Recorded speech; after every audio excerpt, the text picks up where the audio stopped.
ओम शांति। ओम शांति। तो आज भट्टी का दिन है 8 और मुरली है 22 जनवरी 1986 की। तो मुरली की कई सारी ऐप है, तो वहाँ पर जो कल हमने मुरली सुनी थी 20 तारीख की, उसी मुरली के साथ में ये मुरली जुड़ी हुई है, लेकिन किताब के अंदर ये दोनों मुरलियाँ अलग अलग हैं। वो 20 की है और ये 22 की है। तो ओरिजिनल बाबा 20 तारीख को भी आए थे और बाबा फिर एक दिन छोड़ करके अगले दिन भी आए थे, 22 को आए थे। तो मुरली का टाइटल है बाप दादा की आशा संपूर्ण और संपन्न बनो। तो जैसे कि आज गुरुवार है, तो हम सभी को भी मालूम है कि हमारे पास 15-20 मिनट बचते हैं। और अच्छी बात यह है कि आज की मुरली भी इतनी ही छोटी है, बस एक ही पेज के अंदर आज की मुरली पूरी हो जाती है। और आज की मुरली से जब भाई जी ने भट्टी कराई थी तो 4 या 5 उन्होंने होमवर्क दिए थे, परंतु हमने उसमें से केवल 2 होमवर्क ही लिए हैं। और कोशिश करना कि हमारी ये लगन हम पूरी कर सकें अपने कार्य के प्रति। तो दूरदेशी बाप जो है वो दूर देश निवासी बच्चों से मिलने आए हैं। माना बाबा किन से मिल रहे हैं? डबल विदेशी बच्चों से। तो विदेश के बच्चे बाबा के आगे बैठे हैं। तो बाबा ने कहा मैं भी कहाँ का रहने वाला हूँ? दूर देश का रहने वाला हूँ। और मिलने भी किन बच्चों से आया हूँ? जो दूर दूर देशों में रहते हैं। तो इस एक वाक्य को यहीं पर छोड़ते हुए अब हम अपने आप को देखते। सोचो हम राजस्थान में नहीं रहते, मतलब कौन सा राजस्थान? जिस राजस्थान में भगवान आते हैं। तो हम इस राजस्थान में नहीं रहते हैं। हम कहाँ रहते हैं? हम किसी बाहरले देश में रहते हैं, जहाँ से आने के लिए हमको कई दिन लग सकते हैं या फिर कई दिन ना लगे। लेकिन अगर हम फ्लाइट में आते हैं मधुबन या राजस्थान इंडिया में, तो उसके लिए हमें 1 साल इंतज़ार करना पड़े या फिर इतने सारे संसाधन हमें इकट्ठे करने पड़े, तब जा कर के वो एक टिकट निकलेगी और फिर हम कुछ कर पाएंगे। तो सोचो हम इतनी दूर के देश में रहते हैं। और सोच सको तो थोड़ा ऐसा भी सोचो कि हम ऐसे देश में रहते हैं जहाँ से आना अभी बहुत मुश्किल हो चुका है। तो मधुबन रह गया है यहाँ पर और हम रह गए हैं मधुबन से बहुत दूर, चाहते हुए भी हम नहीं आ पा रहे हैं। तो उस समय आत्मा की हालत कैसी होगी? मधुबन की याद आएगी, बाबा की याद आएगी, और याद आएगी कि याद तड़पाएगी, है ना, सताएगी कि जाऊं जाऊं, कब जाऊं, कब वो मौका आए, कैसे कैसे जाऊं, कैसे जाऊं, ऐसे, है ना। अब जैसे कि अब कंडीशन लग गई कि अभी हम नहीं गए, तो अभी नहीं गए तो बहुतों के अंदर हुआ कि अब कैसे जाएं, क्या करें, कुछ तो होगा। माना माताओं के घर से बच्चों के मैसेज भी आ रहे हैं कि अब की बारी हम मधुबन नहीं जा रहे। क्यों नहीं जा रहे? क्या हुआ? तो क्योंकि पिछली बारी गए थे तो सोच करके गए थे अगली बारी छुट्टियां मनाने फिर आएंगे, फिर पहाड़ों पर चढ़ेंगे, फिर कुछ करेंगे। तो ऐसे दूर दूर देश में बाबा के बच्चे रहते हैं। तो बाबा भी कहते हैं मैं भी बड़ी दूर देश से आया हूँ। इतनी दूर से किस लगन से आते हैं? बाप दादा बच्चों की लगन को जानते हैं। अगर इतनी दूर से जा रहे हैं हम, इतना कुछ खर्चा करने के बाद, तो बाबा को भी पता है ये किस लगन से आ रहे हैं। एक तरफ दिल के मिलन की लगन है और दूसरी तरफ बाप से मिलने के लिए धैर्य की धरा है। इसलिए धैर्य का फल विशेष रूप से देने के लिए आए हैं, मिलन मनाने के लिए आए हैं। आज बाबा ने कहा मुरलियां तो बहुत सुनी है। आज बाबा मुरली चलाने के लिए नहीं आए हैं। आज बाबा हमारे अंदर कुछ देखने के लिए आए हैं। तो ऐसी 5-6 बातें जो बाबा देखना चाहते हैं। क्या देखना चाहते हैं? इस वर्ष विशेष प्रत्यक्ष स्वरूप, बाप दादा के स्नेह का प्रमाण स्वरूप, संपूर्ण और संपन्न बनने का समीपता का स्वरूप, श्रेष्ठ संकल्प बोल, श्रेष्ठ कर्म, श्रेष्ठ संबंध संपर्क, ऐसा श्रेष्ठ स्वरूप देखना चाहते हैं। 4 स्वरूप बाबा हमारे देखना चाहते हैं। एक तो कौन सा स्वरूप? प्रत्यक्ष करने वाला स्वरूप, कि हमें कोई देखे और दूर से देख करके उनको पता चल जाए कि देवता आ रहे हैं, इसी मुरली के अंदर आया है। ऐसा प्रत्यक्ष करने वाला स्वरूप देखना चाहते हैं। बाप दादा के स्नेह का प्रमाण स्वरूप देखना चाहते हैं, संपूर्ण समीपता का स्वरूप और श्रेष्ठ बोल, संकल्प, कर्म, संबंध, संपर्क, ऐसा श्रेष्ठ रूप देखना चाहते हैं। जो सुनना और स्वरूप बनना, ये समानता देखना चाहते हैं। तो आज का एक होमवर्क है, बाबा क्या देखना चाहते हैं, ऐसी सूची तैयार करनी है 7 बातों की। बाप दादा मुझ में क्या देखना चाहते हैं, ऐसी 7 बातों की सूची लिस्ट तैयार करनी है। कौन सी list? Check list. Check list का मतलब होता है आगे एक पॉइंट लिखा, फिर उसके आगे एक बॉक्स लगा दिया, तो क्या ये आज मैं बाबा को दिखा पाया अपने स्वरूप से, तो उस पर टिक, चेक चेक। ऐसा जैसे कि मेरे विचार सामान्य नहीं राजसी हो। मुरली के अंदर बाबा ने कहा कि ऐसा एक एक हीरा, अमूल्य चमकता हुआ हीरा, जो उसके लाइट और माइट की चमक हद तक नहीं लेकिन बेहद तक जाए। तो बाबा हमें कैसा डायमंड देखना चाहते हैं? बेदाग हीरा देखना चाहते हैं, अमूल्य हीरों का हार बनाना चाहते हैं, और वो डायमंड ऐसा होना चाहिए जिसकी चमक जो है ना वो हद में ना हो, कि मैं जब अपनी क्लास में जाता हूँ तो ही मैं चमकता हूँ, या मैं अपने घर में रहती हूँ तो ही भाई मैं तो शांति से रह सकता हूँ, या मैं जब मधुबन जाता हूँ तभी मैं खुश रह सकता हूँ। हमारी चमक, हमारी सेवाएं, हमारी प्रत्यक्षता बाबा चाहते हैं कि कैसी होनी चाहिए? बेहद में होनी चाहिए। मतलब हमें कहीं भी ले जाया जाए, किसी के भी बीच में रखा जाए, कैसा भी वातावरण हो, कैसा भी वायुमंडल हो, और कैसी भी परिस्थितियां, हालात और लोग हों, लेकिन हम डायमंड फिर भी क्या होने चाहिए? 2। एक तो बेदाग होने चाहिए, उनका संग का रंग हमारे ऊपर नहीं लगना चाहिए, कोई दाग नहीं लगना चाहिए, और दूसरा क्या होनी चाहिए? हमारे अंदर चमक, लाइट बहुत होनी चाहिए। ये बाबा देखना चाहते हैं। हद के तो बाबा ने कहा सेवाएं बहुत समय से देखी हैं, जैसे हद के संकल्प, हद के बोल, हद की सेवाएं, हद के संबंध बहुत समय से देखे, लेकिन अभी बाप बेहद का है तो बेहद की सेवा की आवश्यकता है। उसके आगे ये दीपकों की रोशनी क्या लगेगी? तो बेहद की सेवा क्या होती है? लाइट माइट हाउस की तरह होती है, और हद की सेवाएं, हद के संबंध, हद के बोल, ये क्या होते हैं? एक दीपक की रोशनी की तरह होते हैं। बाबा ने कहा तो अभी क्या बनना है? लाइट माइट हाउस बनना है। तो यहाँ पर एक पॉइंट ये लिख सकते हो कि बाबा मुझ में क्या देखना चाहते हैं? तो बाबा मुझे लाइट माइट हाउस बनता हुआ देखना चाहते हैं। और फिर देखना पूरे दिन के अंदर कि क्या मुझे याद रहा कि मैं लाइट हाउस में माइट हाउस हूँ। जैसे आज की साकार मुरली में बाबा ने कहा भूत की बात बाबा ने कही कि जिनके अंदर 5 भूत होते हैं तो वो भूत संप्रदाय के होते हैं, माना आसुरी संप्रदाय के होते हैं। देहाभिमान का भूत, फिर बाबा ने काम का भूत, और फिर क्रोध का भूत कहा। 3 भूतों का बाबा ने नाम लिया। फिर उसके साथ में हमने जो अतृप्त आत्माएं हैं या भटकती हुई आत्माएं हैं उनकी भी बात करी। तो अगर उन आत्माओं को हमें मुक्ति देनी है, मुक्ति की तो बात बाद में है, लेकिन अगर अपनी भी सुरक्षा करनी है उनके प्रभाव से, तो उसके लिए भी क्या बनना पड़ेगा? लाइट हाउस और माइट हाउस बनना पड़ेगा। इसलिए कहीं भी जाओ तो सीधा जल्दीबाजी में भाग के मत जाओ। कुछ भी बोलो तो जल्दबाजी में कुछ भी मत बोलो, कुछ भी खाओ तो जल्दबाजी में नहीं खाओ, क्योंकि आप लोग दुनिया के बीच में रहते हैं। हमारा तो एक दायरा बना हुआ है, हम तो हर जगह जाएंगे भी नहीं, हर टाइम भी नहीं जाएंगे। आप तो शादी ब्याहों में जाएंगे, पार्टी फंक्शन में जाएंगे, तो जिस समय घरों से बाहर निकलने में लोग डरते हैं उस समय आप बाहर से घूम करके आ रहे होंगे।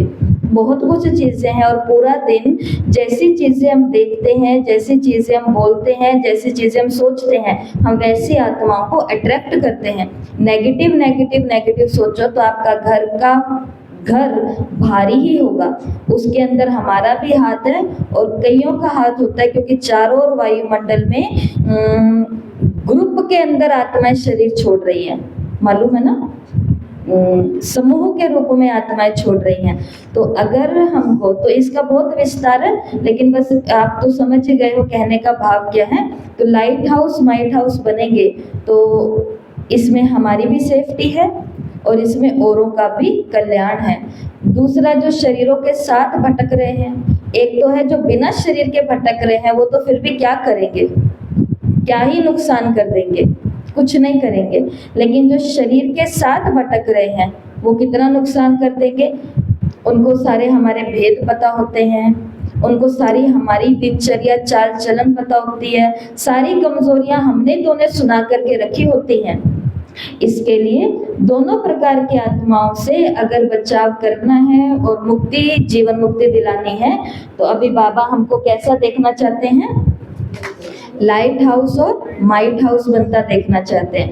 बाबा हमको कैसा देखना चाहते हैं, संपूर्ण और संपन्न बनता हुआ देखना चाहते हैं। बाबा हमें कैसा देखना चाहते हैं, बाबा हमें प्रत्यक्ष स्वरूप में देखना चाहते हैं। बाबा हमें श्रेष्ठ स्वरूप में और समीपता में देखना चाहते हैं।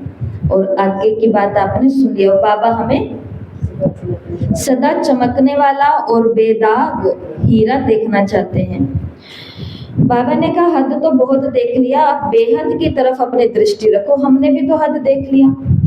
हम क्लास में आए, या हम मधुबन गए, या हम ब्राह्मणों के बीच की बात कर रहे हैं, किसी भी सेवा में गए, तो हमने यहाँ पर भी तो क्या देखा है अभी तक, सबका नहीं कह रहे हैं, लेकिन हम अपने आप को तो जान सकते हैं ना। यहाँ पर भी आप आकर के हम लोगों ने अगर हद को देखा है, हद की बातों को देखा है, बेहद का त्याग कोई कर रहा है, उसकी हम चर्चा भी नहीं करेंगे, लेकिन उस बेहद के त्याग के साथ साथ उनकी कोई हद की चीज हमें दिख गई तो वो हमारे एकदम चित्त पर चले जाते हैं, अरे ये भी तो हमारी तरह, ये भी तो हमारी तरह, ये भी तो हमारी तरह। तो हद की ही तो बातों, हद की ही दृष्टि में हम हैं। हद के स्वार्थ हम एक दूसरे से पूरे करने लग जाते हैं।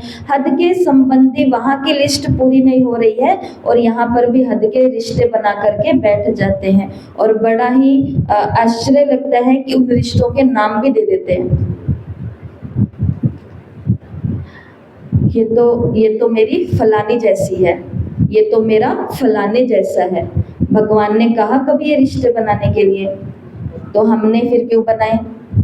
इसलिए इसका हिसाब कल मम्मा ने कहा कौन लेगा, इसका हिसाब यहाँ नहीं होगा, इसका हिसाब धर्मराज पुरी में होगा। वो लेगा हिसाब कि जब तुमको सारे नियम की पट्टी दे करके भेजी हुई थी तो इस नियम की पट्टी से बाहर क्यों निकले। बाबा बच्चों से चाहते हैं कि दृष्टि थोड़ी बेहद की रखो, बेहद की दृष्टि बनेगी तभी तो सृष्टि परिवर्तन होगी। चाहे हमारा घर हो या सेवा केंद्र हो या दुनिया हो, तो गति और विधि भी बेहद की फास्ट चाहिए। अभी क्योंकि बड़ा कार्य है, टाइम थोड़ा है, तो हमें अपनी स्पीड भी कैसे चाहिए, बेहद की चाहिए, और विधियां भी कैसे चाहिए, बेहद की चाहिए। आगे बाबा ने कहा, ये देखो, ये हम कह रहे थे कि बाबा हमें क्या देखना चाहते हैं।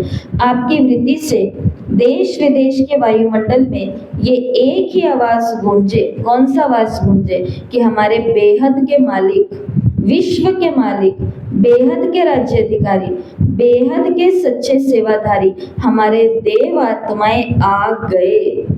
देश वाले विदेश वाले हमारा समाचार सुने या हमें देखे तो क्या सोचे और क्या बोले कि विश्व के मालिक, बेहद के मालिक, विश्व राज्याधिकारी, बेहद के सच्चे सेवाधारी, और पांचवी बात हमारे देव आ गए। इतनी ताकत। अब सोचो बाबा हमें कहाँ से देख रहा है। वो कह रहा है कि तुझे कोई देखे तो तुझे देख करके बोले संसार कि अरे देवता चल करके आ रहा है। और अभी तक मैं बाबा को क्या बता रही हूँ, अपनी ये शब्द नहीं यूज करो आप। भगवान हमको देख रहा है यहाँ से कि मेरा बच्चा जब चल के आए तो देश विदेश वाले लोग बोले कि अरे देव आत्मा चल करके आ रही है, ये बनेंगे दुनिया के महाराजा, ये बनेंगे विश्व राज्याधिकारी, ये हैं बेहद के मालिक। और हमारे चरित्र में से हमें खुद को ही कभी कभी क्या आती है, बदबू आती है। कचरा होता है ना, कचरे के अंदर से क्या आती है, बदबू आती है, बुरी गंध आती है, बांस आती है। बाबा हमें देख रहा है कि देवता आ रहा है, ऐसा लोग बोले मेरे बच्चे को देख करके, लेकिन बच्चा कैसा बन रहा है, खुशबूदार, कोशिश तो कर रहे हैं अच्छा बनने की, लेकिन अब बाबा ने कहा थोड़ी स्पीड को तेज करो। लेकिन अगर चलते चलते क्लास में तो हम बहुत खुशबू वाले हैं, बहुत अच्छे हैं, लेकिन पूरा दिन हम अपना टाइम वेस्ट कर रहे हैं उनकी बातों में, उनके कामों में, अपनी हद की इच्छाओं में, हद की प्राप्तियों में, और पूरा दिन अभी हमने सुना क्लास के अंदर, तो 1 सेकंड की छुट्टी हमारी लगन बाबा से टूटी। 1 सेकंड भी ब्राह्मण आत्मा ने, कौन सी ब्राह्मण आत्मा? जो लाइट हाउस बनने वाली है, इस आत्मा ने खुद को 1 सेकंड की भी छुट्टी दी ना, कि चलो बाकी तो सारे दिन मैंने बहुत अच्छा पुरुषार्थ कर लिया, चलो 1 सेकंड के लिए देख लेती हूँ कि इन्होंने अपने स्टेटस पे क्या लगाया है। वो देखा, इतने में सारी स्थिति कहाँ गई नीचे की, ओ ये तो इतने आगे बढ़ गए, मैं तो जाऊं वहां की, मेरे को कोई पूछता ही नहीं है। 1 सेकंड की छुट्टी और बाबा से मेरी लगन टूटी। बताओ, तो अब ऐसे कोई काम करने हैं कि हम देखने वाले नहीं, संसार हमें देखे, ऐसे कुछ हमें काम करने पड़ेंगे। तो उसके लिए तो 24 घंटे किसको देने पड़ेंगे? किसको देने पड़ेंगे? इनको, मुरलियों को देने पड़ेंगे, मुरलियों को देने पड़ेंगे, पुरुषार्थ को देने पड़ेंगे, सेवाओं को देने पड़ेंगे। आज का पहला काम बहुत अच्छा है, माना यहाँ पर पहला है, पर आज का दूसरा काम है। तो हम रहते हैं प्रदेश में और मधुबन है, मधुबन में, तो आज मधुबन को एक लेटर लिखना है सभी को। इतना बड़ा सारा लेटर नहीं लिखना, छोटा सा प्यारा सा लेटर लिखना है, और उस लेटर के अंदर लिखना है कि मधुबन से हमारी क्या प्रीत है, मधुबन के लिए हम क्या सोचते हैं, मधुबन आने के लिए मेरे क्या भाव हैं, और मधुबन मुझे क्यों इतना याद आ रहा है, वहां पर मैं ऐसा क्या करने वाली हूँ जो मधुबन के लिए मैं तरस रही हूँ, मधुबन के लिए मैं तड़प रही हूँ। ऐसा एक छोटा सा लेटर आज किसको लिखना है? क्योंकि बाबा कहाँ आता है?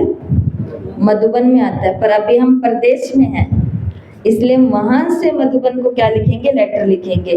तो जहां कहीं भी आप हैं वहां से मधुबन को एक पत्र लिखें, जिसमें ये प्रकट हो कि आप दूर होते हुए भी बाबा के कितने समीप हैं।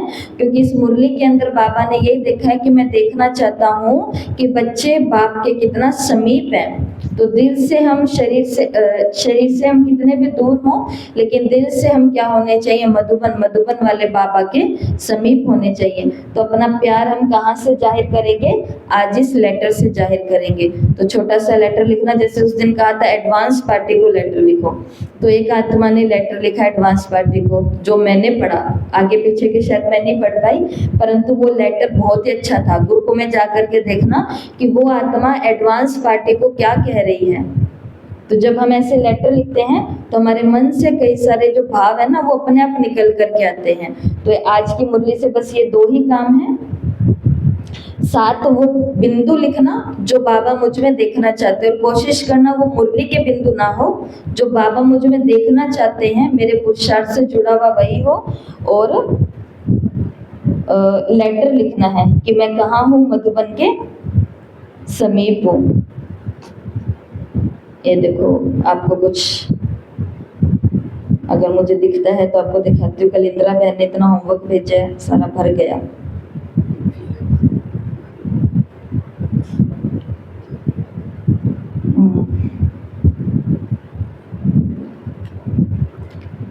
मीठे मीठे प्यारे प्यारे दादियाँ, दीदियाँ और भाइयों, याद प्यार और नमस्ते।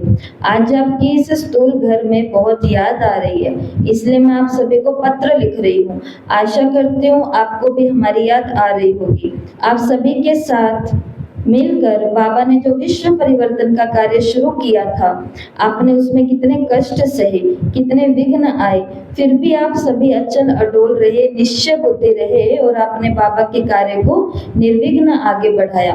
आप हमारे लिए कितना आसान करके गए हैं, मक्खन छोड़ करके गए हैं। हमें वो खाने को मिला है। अब हम भी इस कार्य में आपके सहयोगी बनना चाहते हैं। आप हमारे लिए कितना कुछ छोड़ करके गए हैं। जिस प्रकार आपने स्नेह का बीज डाल करके फल तैयार किया, लक्ष्य और लक्षण को सामने रख सिंपल और सैंपल बने, इसी प्रकार हम प्रत्यक्ष फल बनना चाहते हैं। कहते हैं ना, एक छोटा सा बॉम्ब कितना कुछ कर सकता है, तो हम इतने आत्मिक बॉम्ब्स क्या कुछ नहीं कर सकते। आप हमारी बैकबोन हो, और बैकबोन इतने मजबूत हो तो हम आत्माएं दुनिया के स्टेज पर बाबा के विश्व परिवर्तन के कार्य को प्रत्यक्ष कर सकते हैं। हम भी आपकी तरह गुप्त रहकर, एडवांस पार्टी को कोई नहीं जानता वो आज कौन से सेंटर पर किस रूप में क्या कार्य कर रही है। हम भी आपकी तरह गुप्त रहकर आपके सहयोगी बनना चाहते हैं और विश्व सेवा करना चाहते हैं। आप सभी को धन्यवाद। बाबा को भी ओम शांति। आप सभी की जागृत और प्यारी आत्मा भी के सुधा। ओम शांति बाबा। शुक्रिया बाबा। सॉरी दीदी, अगर कोई गलती हो तो माफ करना। ऐसा अपने आप को बिजी करना पड़ेगा, तब हमारे अंदर से कोई खुशबू निकल करके आएगी, महक निकल करके आएगी, और फिर हम कहीं जाएंगे ना तो लोग जाते ही हमारे चरित्र को देख करके बोलेंगे कि वो देखो देव आ रहे हैं, वो देखो विश्व के मालिक आ रहे हैं, वो देखो स्वराज्य अधिकारी आ रहे हैं, वो देखो बेहद के मालिक आ रहे हैं। तो ये सारी बातें अपने लिए याद रखना, क्योंकि बाबा हमें ऐसा ही देखना चाहते हैं। तो आज की मुरली बस इतनी सी है, क्योंकि बाबा ने कह दिया कि मैं मुरली चलाने आया ही नहीं हूँ, मैं तो बस बच्चों को देखने आया हूँ। तो हम भी जरा देख लें कि बाबा जो हमें देख रहे हैं वो हमें भी खुद में दिखाई दे रहा है या नहीं दिखाई दे रहा है। ओके, ओम शांति।